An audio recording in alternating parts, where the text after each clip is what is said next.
Uma grande satisfação estar participando do 4º Simpósio Brasileiro Online de Gestão Urbana, com o artigo Uso da termografia infravermelha para o estudo de fachadas em edificações, uma revisão. Eu sou Leandro Augusto Erba, mestrando do PPG-Arc da Unesp de Bauru, e esse trabalho foi feito em coautoria com também mestrando Jefferson Fernando Correia Antonelli, orientados pelo professor Dr. Maximiliano dos Anjos Azambuja. Primeiramente, então, vamos ver o que é a termografia infravermelha. Termografia infravermelha, então, é uma técnica não destrutiva para análises em geral e que está sendo muito usada para análises de fachadas em edificações. Essas imagens, então, são feitas através de uma câmera especial capaz de detectar a emissão infravermelha que o objeto está emitindo e transformá-la em temperatura. Essas imagens, posteriormente, podem ser analisadas em um computador, em um programa específico capaz de fazer a análise dessas imagens. Ou também podem ser analisadas por uma pessoa capacitada, que saiba identificar as chamadas anomalias térmicas, nas quais as imagens vão mostrar através das cores. A figura 1 aqui é um exemplo de uma imagem termográfica de uma fachada. É uma imagem que sai nesse formato e as cores vão representando a temperatura que está cada parte da imagem de acordo com uma escala térmica. O objetivo, então, do nosso trabalho foi apresentar as principais discussões acadêmicas sobre o uso da IRT. IRT aqui é a abreviação de termografia infravermelha em inglês, né? Então, a abreviação de Infrared Thermography, como técnica para inspeção de fachadas no período entre 2013 a 2020. Além disso, um dos objetivos também foi apresentar uma breve bibliometria sobre o assunto, a fim de explanar, de dar uma visão geral sobre como estão as pesquisas sobre o tema. Então, como se procedeu a nossa metodologia de pesquisa? Primeiramente, então, nós entramos com as palavras-chave Infrared Thermography e Facade nos campos título, resumo e palavras-chave. Utilizamos como área de estudo arquitetura e urbanismo e áreas afins como engenharia civil. Nos tipos de documento, nós selecionamos somente artigos, excluindo assim os trabalhos de conferência e outros documentos. O período da pesquisa foi de janeiro de 2013 até julho de 2020. Entre cada palavra-chave, a lógica booleana AND foi utilizada. Seguindo então a metodologia apresentada no slide anterior, a busca foi feita em 3 principais bases de dados: Scopus, Web of Science e Cielo. Aqui a gente pode ver os números na frente indicam a quantidade de artigos que foram encontradas em cada base. Depois vieram os refinamentos. O primeiro refinamento foi sobre a área de estudo de interesse, que foi a arquitetura e áreas afins, como a engenharia civil. Depois, um segundo refinamento foi com relação ao tipo de documento, na qual selecionou-se apenas os artigos. Um terceiro refinamento foi feito com relação ao tempo, no qual selecionou-se o ano de 2013 e anos seguintes, ou seja, 2013 até 2020. Por fim, então, nós tivemos um total de 68 artigos, tirando 19 que eram repetidos, pois muitos artigos da Scopus estavam presentes também na Web of Science. Nós, no final, trabalhamos com um recorte de 49 artigos neste trabalho. Procedemos então com o início da apresentação sobre nossa análise bibliométrica. A figura aqui mostra a distribuição dos estudos no mundo. Portugal aparece como sendo o primeiro país, o país com mais produção nesta área que utiliza a termografia infravermelha para detecção de alguma patologia na fachada. Portugal, então, aparece com 10 artigos publicados dentro desse recorte de 49 artigos. Em segundo aparece a Espanha, com 8, Itália, com 7, e o Brasil figura na quarta posição. Suíça, 3 artigos e Argentina, 2. Vale fazer a ressalva que, para a construção deste gráfico, foram utilizados os países que obtiveram, no mínimo, 2 artigos publicados sobre o tema.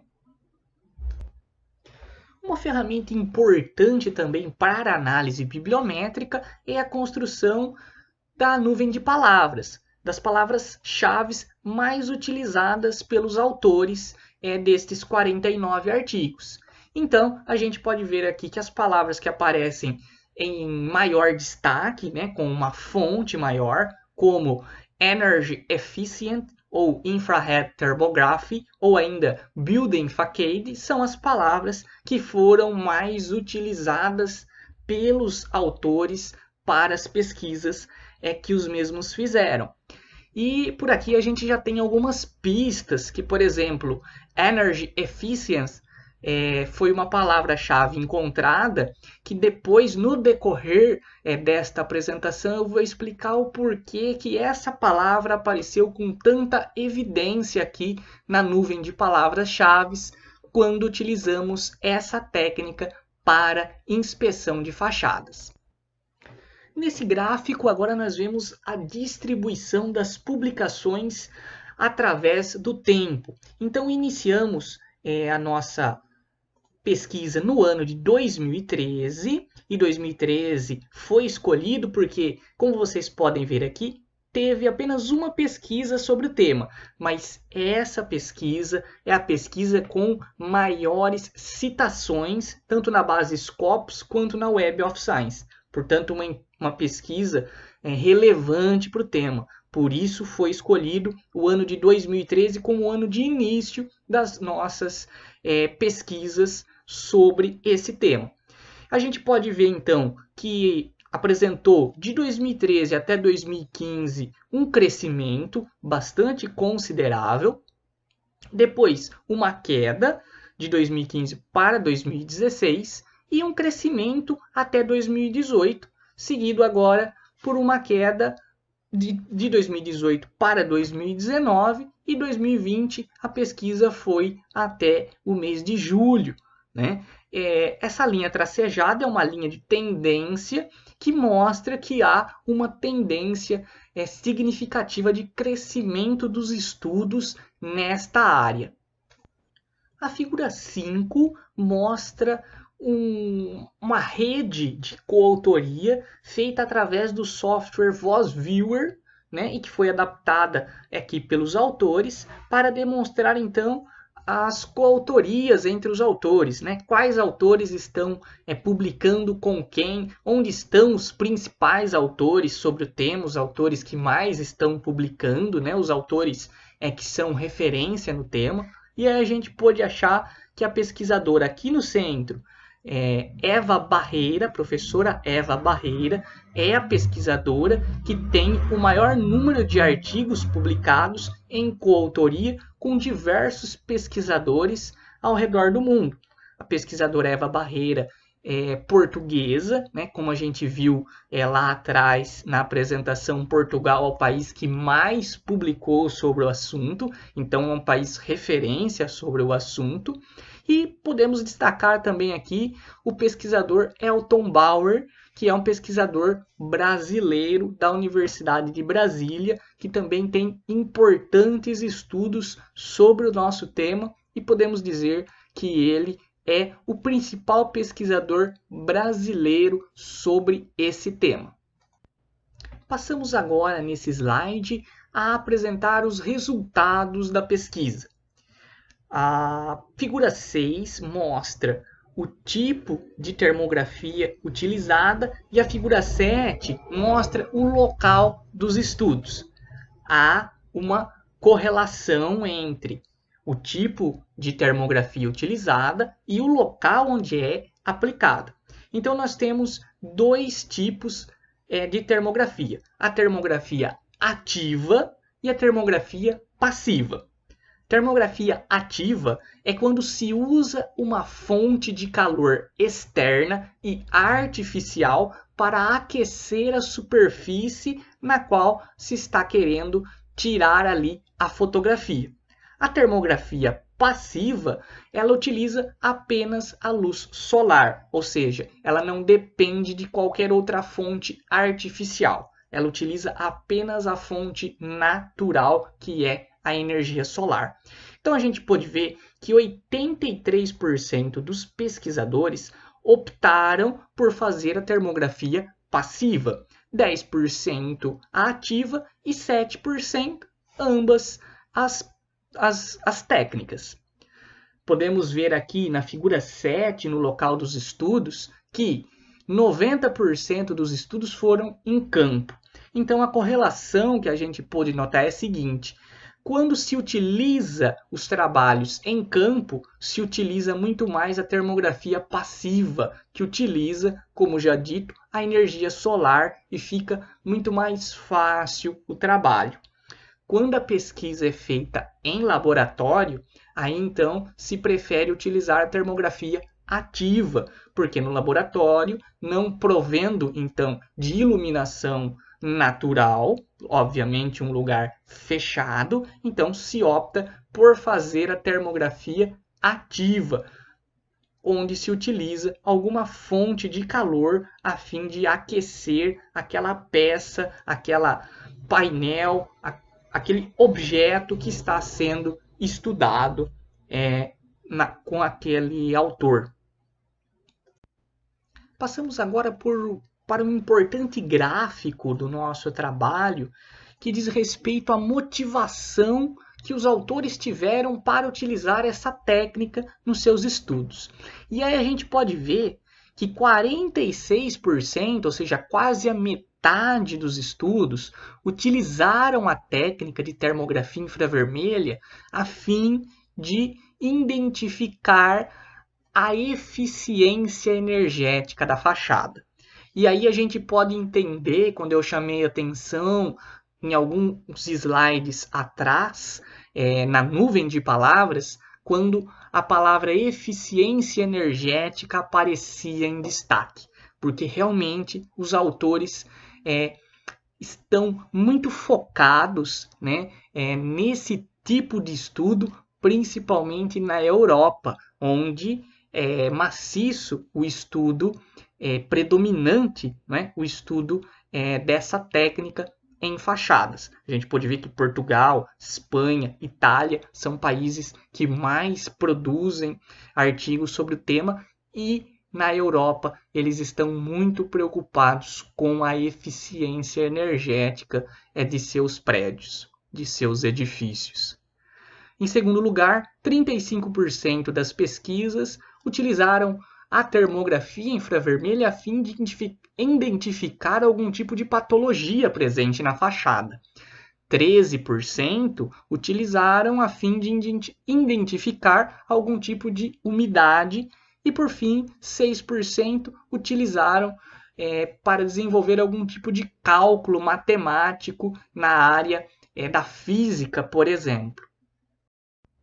Esse slide mostra os tipos de softwares mais utilizados pelos pesquisadores.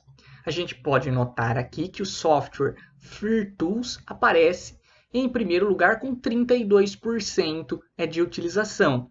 Os outros softwares, também a gente pode notar aqui que são 4, né, os softwares mais utilizados para esta finalidade, né? Afinal, uma das últimas etapas para a inspeção da fachada por termografia infravermelha é justamente a análise dessas imagens. E a gente pode utilizar os recursos computacionais que nos ajudam, né, nesse diagnóstico. Mas podemos ressaltar também que 15% dos pesquisadores não utilizaram nenhum tipo de software, porque também é possível fazer essa análise a olho nu. Basta, logicamente, a pessoa possuir os requisitos necessários para tal, ou seja, ser um conhecedor da análise, do diagnóstico das imagens para poder, assim, fazer um diagnóstico preciso das chamadas anomalias térmicas e, assim, verificar, né, as patologias, os defeitos, algo que não esteja de acordo naquela fachada, por exemplo. Agora a gente vai ver um pouco das normativas relativas ao uso da técnica de termografia infravermelho. A gente pode destacar aqui que 53% dos artigos analisados, né, nesse nosso estudo utilizaram a norma europeia de desempenho térmico de edifícios, justamente porque a maioria dos artigos são europeus e a finalidade maior do uso dessa técnica foi justamente para eficiência energética. Depois, com 29% de utilização, foi a norma também europeia, a norma ISO. Por fim, 4% dos artigos utilizaram a norma ASTM americana, que foram justamente artigos do continente americano, tanto dos Estados Unidos quanto do Canadá. Alguns estudos, por exemplo, o estudo da Argentina e o estudo da Malásia, utilizaram normas locais, porque esses países já possuem normativas a respeito desse assunto. E 12% dos artigos não especificou a norma que estava trabalhando no seu estudo. A grande novidade é que a ABNT lançou esse ano, no mês de fevereiro, no final do mês de fevereiro, a nossa norma brasileira sobre os ensaios por termografia infravermelho. Isso dá ao pesquisador brasileiro uma segurança maior para poder basear seus estudos numa normativa local. Entrando pela parte final, então, da nossa apresentação, a gente vai fazer agora as considerações, né? A primeira delas é que ocorreu um aumento das aplicações desta técnica de IRT nas fachadas, nas publicações de 2015 em diante. Isso foi um fato e que há sim uma tendência de alta nos estudos publicados nesta área. A segunda consideração que a gente pode fazer é que as medições em campo são expressivamente mais utilizadas do que as em laboratório. Portanto, a termografia passiva, como a gente viu, é muito mais utilizada do que a termografia ativa, até porque ela permite mais rapidez e um menor custo. Por fim, a publicação de uma norma brasileira sobre os ensaios com termografia infravermelha, ela poderá desenvolver o uso da técnica em novas pesquisas no nosso país. Isso dá ao pesquisador brasileiro uma maior base, um maior fundamento e uma maior segurança para executar essa técnica. Meu muito obrigado a todos que acompanharam a nossa apresentação até aqui e até a próxima.